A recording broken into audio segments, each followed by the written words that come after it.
Thank you for tuning in to another edition of the Business of Fun podcast. My guest today is Ilya Kratsov from PouchNation in Southeast Asia. This is, I think, my first episode focused entirely on Southeast Asia. It's what we call in the industry a banger.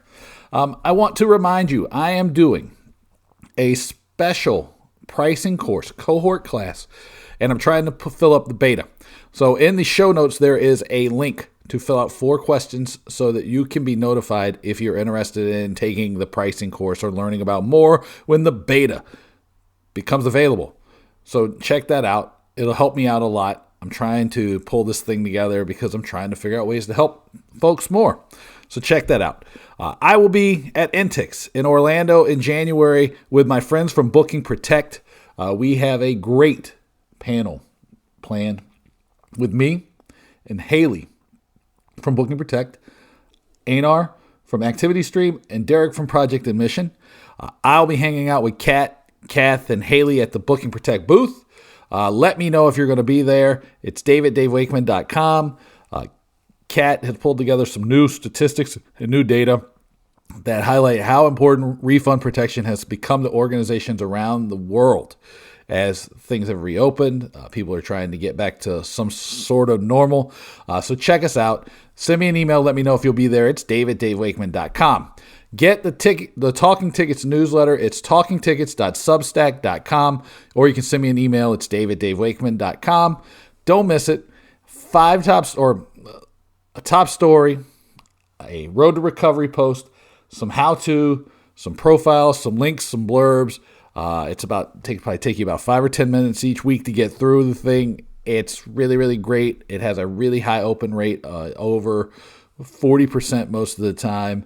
It's probably one of the better, the podcast and newsletter are probably the 2 best things I do. So check it out, talkingtickets.substack.com, or send me an email, dave@davewakeman.com, and I will get you signed up if you are not already. My guest now, Ilya Kratsov, was introduced to me by Martin Hay, who's been on the podcast several times. He's like, you got to talk to Ilya. This cat knows what he's talking about. And this was great because I had an interest in tickets in the world, just total, right? I would like to think I am like a natural wanderer who is constantly looking for new experiences and to meet new people and to find new ideas. So talking to Ilya was great. He brought up the idea of super apps, which is something we haven't talked about before, which I'm aware of because I've been to Asia, I've been to Australia, I know plenty of people in Singapore, and this idea is really coming out of Asia, and it is important because it kind of allows all of the commerce to be inside of one app. Scott Galloway, a professor at NYU Stern, wrote about it in his No Mercy, No Malice newsletter last week. Facebook is kind of trying to go down that road. It's something that's going to come up a lot, and this came up with our conversation with Ilya, which was super helpful because as soon as we got done recording it, it was everywhere, it seemed like. But we talk about that. We talk about Southeast Asia. We talk about emerging markets, which a lot of the markets in Southeast Asia are. We talk about how a fundamental evolution of a society is the need and desire for entertainment, and how many of these Southeast Asian countries are coming towards that now. We talk about how there's no dominant players in Southeast Asia. We talk about, how do you sell tickets to the unbanked?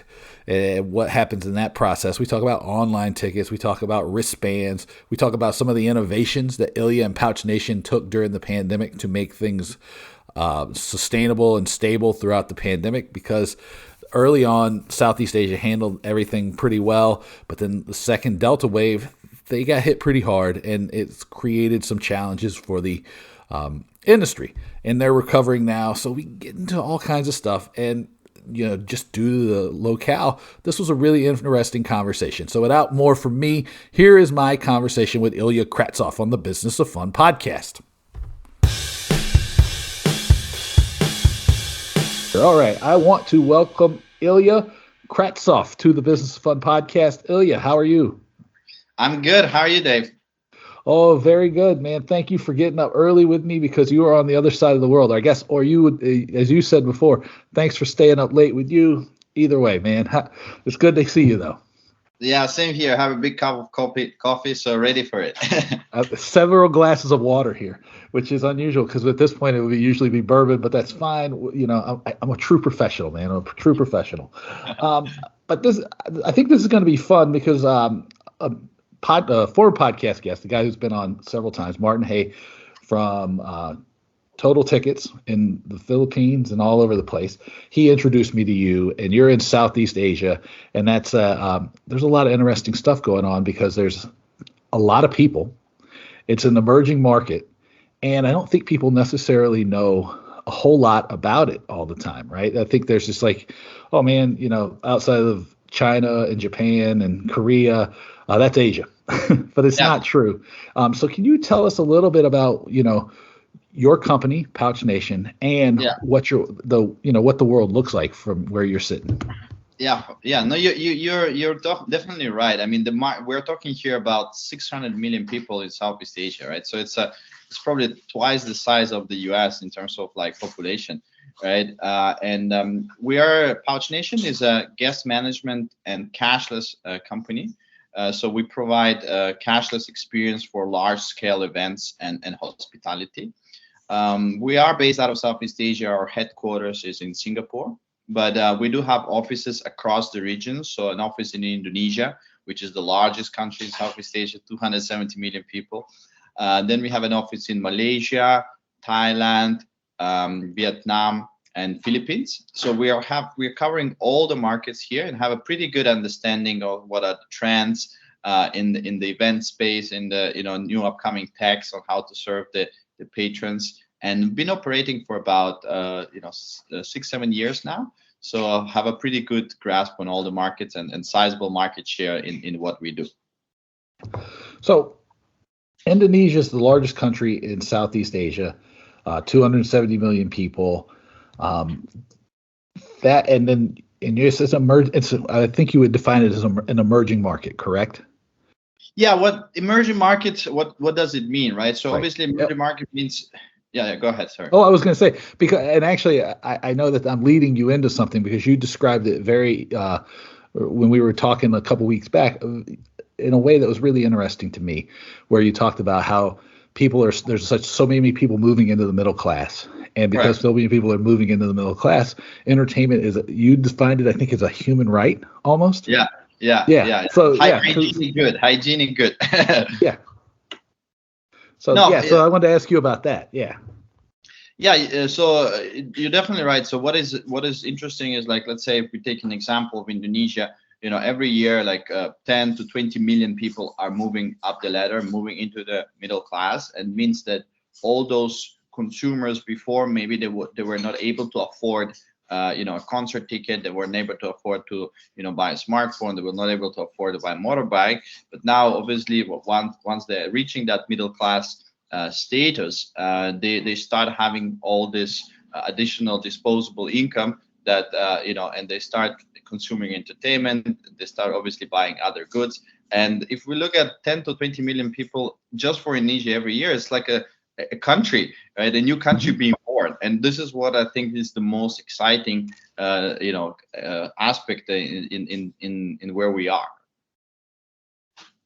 And so adaptation of technology, right? That's one of the interesting things. So if you're in an emerging market, one way of looking at it would be like going, well, you're having to build all this technology, and everybody's having to become fluent in technology, and they're having to develop ways to handle all this technology.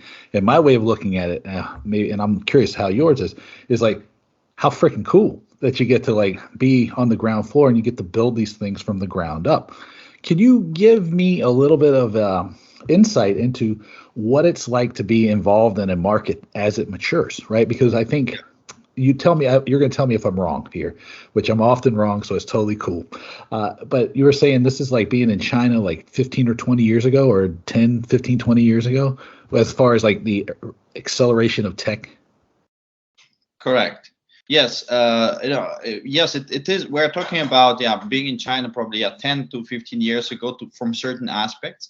So what is interesting, like key couple of highlights in terms of trends, right? I mean, one major trend in the region is that there's a a huge unbanked population, right? So like we're looking at Indonesia, it's averaging, I don't know exact numbers, but about 40 to 50% of people don't have a bank account, right? There are other trends, like for example, credit card penetration. You would be surprised, but in Indonesia, it's about 4 to 5% of the population have a credit card. So 95% don't have a credit card, right? So obviously, payments and adoption of banking services is one of the key aspects that you can observe here. And on the other hand, obviously, the emerging of new technologies. So Indonesia and in general Southeast Asia has been booming in terms of tech companies being born here over the past 5 to 10 years. We just had yesterday one of the major IPOs. One of the large tech companies like the Uber of Southeast Asia is called Grab. So there's a big transformation. There's a lot of capital. There's a lot of tech companies being born, and obviously it's very interesting to observe that transformation. Example, right? So when we started our business, 5 to 7 years ago, even online ticketing was something fairly new in many cases, right? So people were still buying paper tickets, were still going to the ticket box and getting their paper ticket to enter an event or a football match, right? So obviously over the 5, 6, 7 years, that has changed dramatically. So people don't buy any more paper tickets, they buy it online, but even more where they buy it, right? So traditionally you would see the ticketing companies being on the selling those tickets, but now it's even evolving further. You have the large e-commerce players that are entering that space. So you would go to an Amazon, quote unquote, the local Amazon, and buy your event ticket, right? And not anymore to the dedicated ticketing company. So there's a lot of transformation happening as we speak, and I think it's pretty interesting to be part of it. Yeah, no doubt. So I've got a question then, because you said, so was it like 4 or 5% of people have a credit card, and that banking is becoming a lot of people don't have personal banking. Yeah. And so that hit me because like your business is contactless payment and like digital payment solutions, and then you're talking about online tickets. So how does that work? Like, how does that process work? Because if you don't have a credit card, you don't have a bank. Like, you've been at it for 7 years, and so like, how do you make that work? Yeah, this is a very good question, right? So obviously, we are in the business of online ticketing. We're in the business of cashless payments, right? So making sure that at festivals, events, and concerts, there's no cash floating around, but everything is cashless. So we use NFC technology to do that. Now, it's the key question is, how do people top up their NFC wristband to go and buy goods at our events, or how do people buy even a concert ticket online, right? And you would be surprised the level of so we're in the region, we are integrated with more than 7 different payment gateways, right? And each payment gateway, so obviously we have the ones from global ones like PayPal, Stripe, etc., but we have a lot of local ones that are very, very important for whoever wants to do business in this region.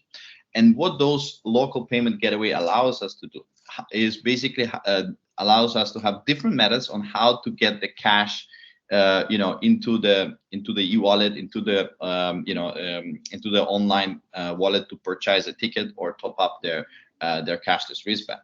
And the methods include like ATMs, right? So you'd be able to go to an ATM, put in cash, and and transform this cash into virtual money and be able to top up your account, for example, right?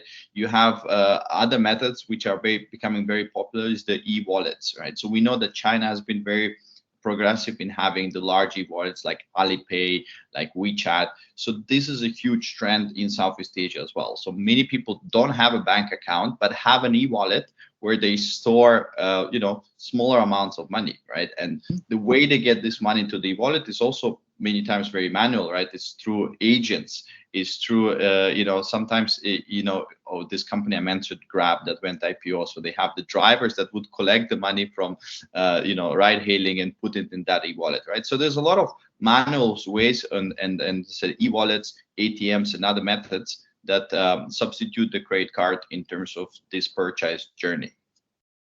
Yeah, and thank you, because I asked some of these questions so I can to play the role of knucklehead. But one thing I want to highlight is the wallet, right? Because like a lot of people maybe don't know what Alipay is.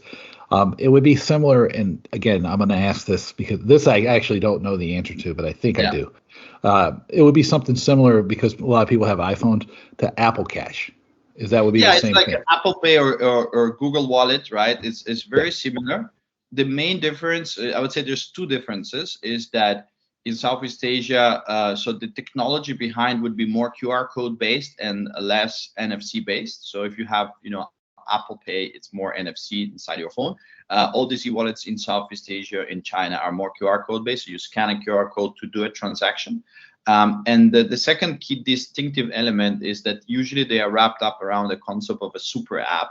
So you have a lot of different services within the app that you can do. For example, WeChat, which is also a payment service, but it's also a chatting service. Right? It's the largest, chatting platform in China. So people communicate through WeChat. People send money through WeChat. People have a lot of different apps inside the WeChat, and even ticketing apps, right? So people would go to WeChat to buy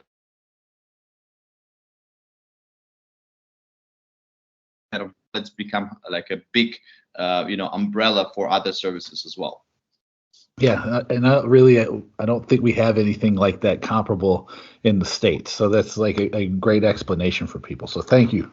Now, on the scale of adaptation, because what we're talking about is this huge region, right?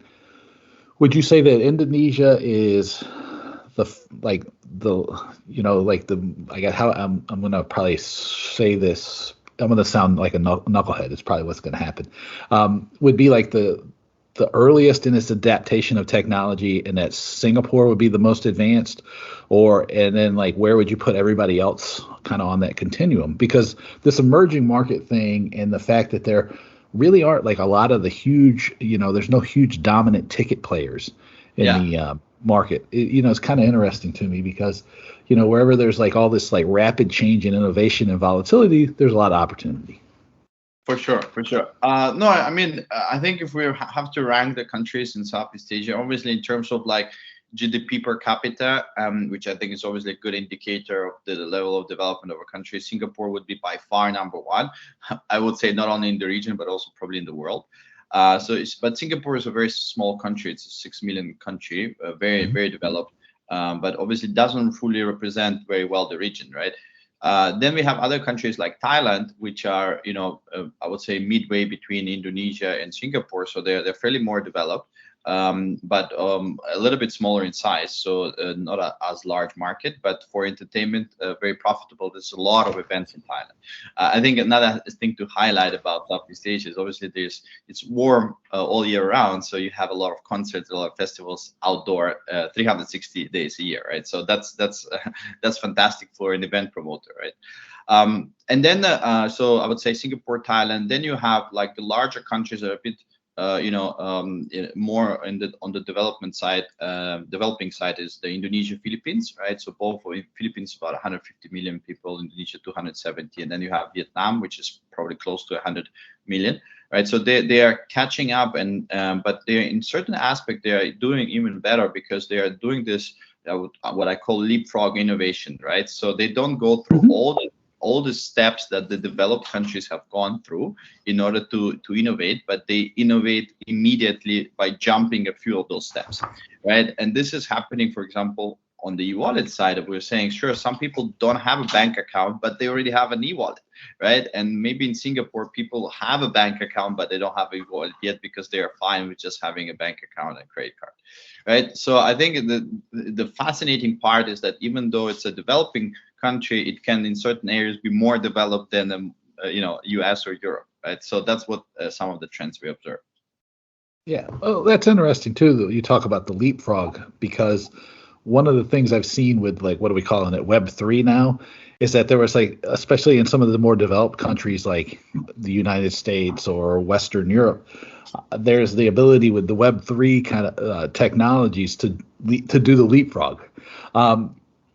And I guess you may not have an answer for this, but when you watch organizations do this leapfrog, because I'm sure it touches a lot of what you're working on, because Yeah. it touches payments, it touches tickets, it touches all these things. What are some of the conditions that encourage people to make that leap, as opposed to like that natural progression? Because again, if you're following a normal, growth projection, there's just steps, right? And to make Yeah. that leap is a huge, it is a huge change in strategy. Yeah. I think for me in technology, it all comes down to how strong your pain points are, right?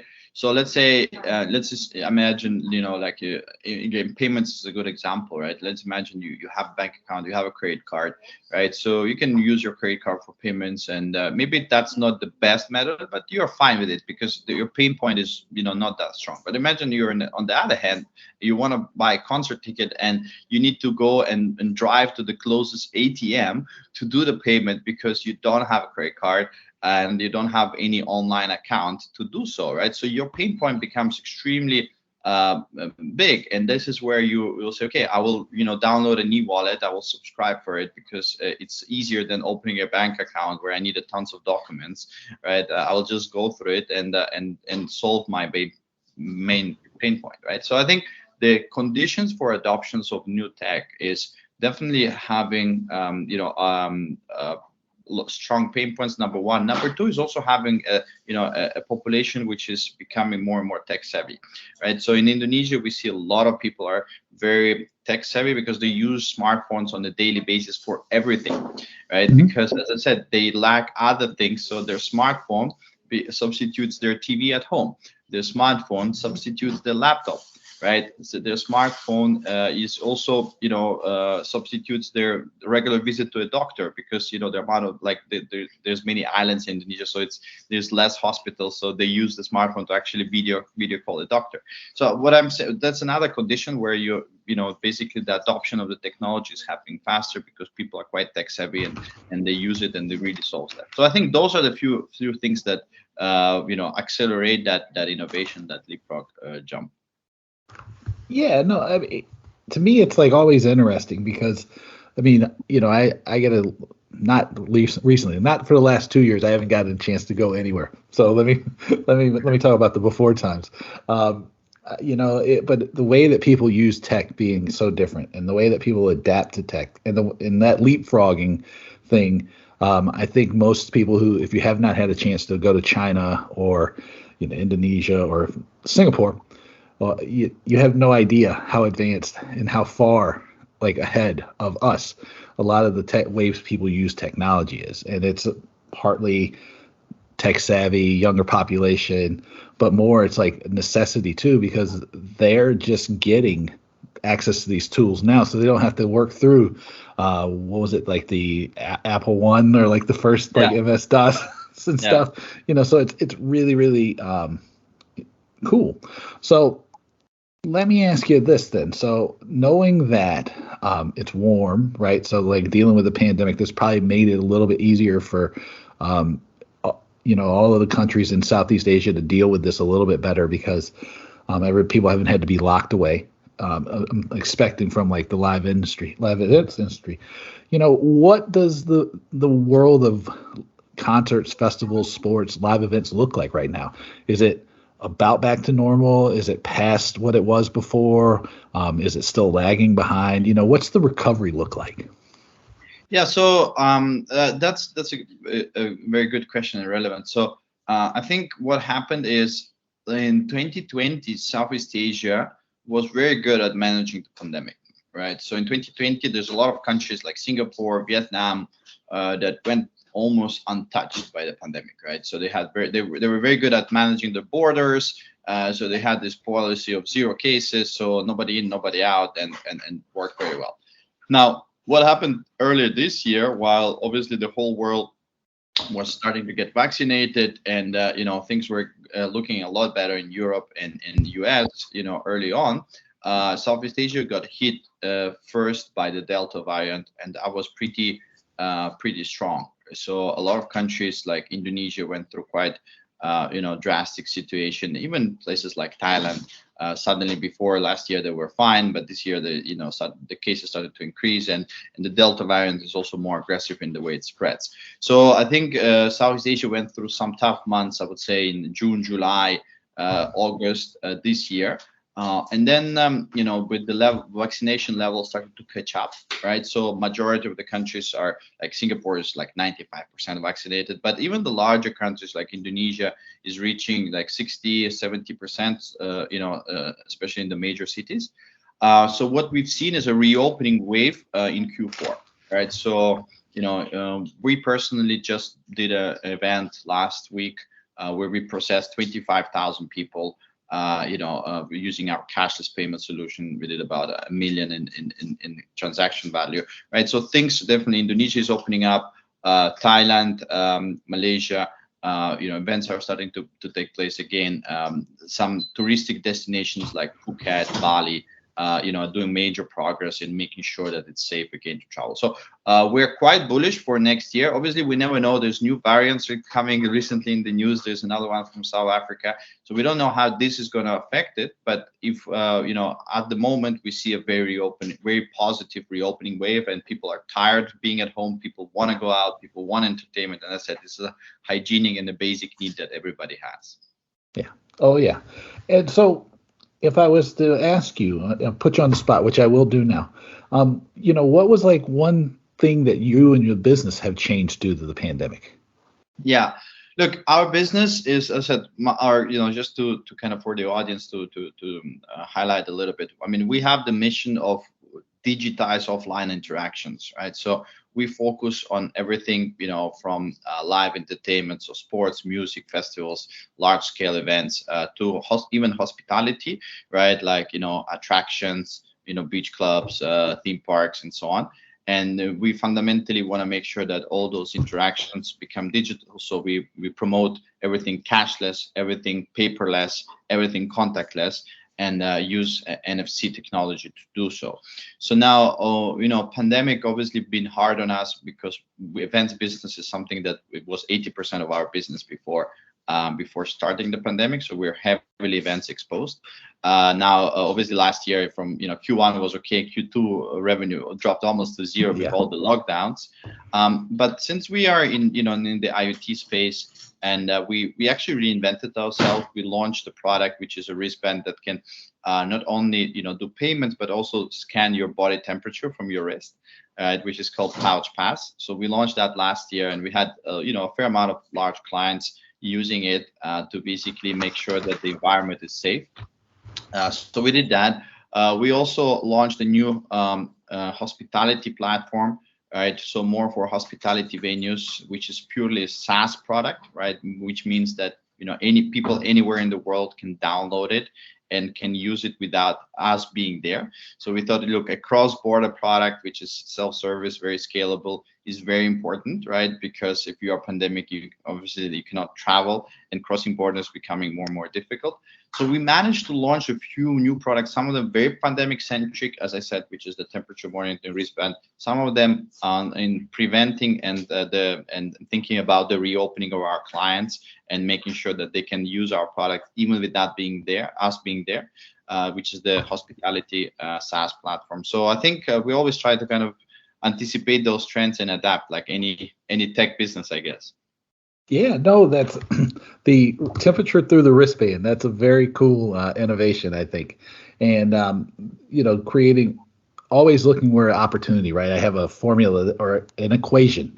Let me be specific here, which says that volatility plus recovery equals opportunity. And that's, I think that's exactly what you highlighted here.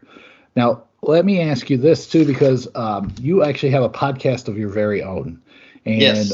You just started this thing, so I wanted to ask you about this because I also know how hard it is to start and run a podcast and to not only start and run the thing, but to keep it going. So tell us a little bit about your podcast. Yes, we started a podcast, I think roughly a couple of months ago. So what we felt is that, in the event tech space in Southeast Asia, the market is extremely fragmented, right? So you don't have like one leading company that ticketing company that dominates the region, right? Every single market would have like local ticketing companies, some maybe global players entering the space, like Ticketmaster has opened the Singapore office and in Taiwan, but there's still, the landscape is very fragmented, and we believe that there was how to say, there was not enough information out there for about all this technology companies and their leaders that went through really rough times during the pandemic, right? So some of the CEOs of the ticketing companies had to make very tough decisions and laying off people and adapting and in developing new products, going online, doing streaming and all that. So we felt that there was, we felt it was right to give them a bit of visibility and put faces to names and show what is happening in Southeast Asia, how this, we call them heroes because they, how these leaders try to adapt. So we launched this podcast called Leaderverse, where I personally interview the CEOs of the largest ticketing companies across Asia. So we've done it already from Thailand. We had the deputy managing director of Thai Ticket Major.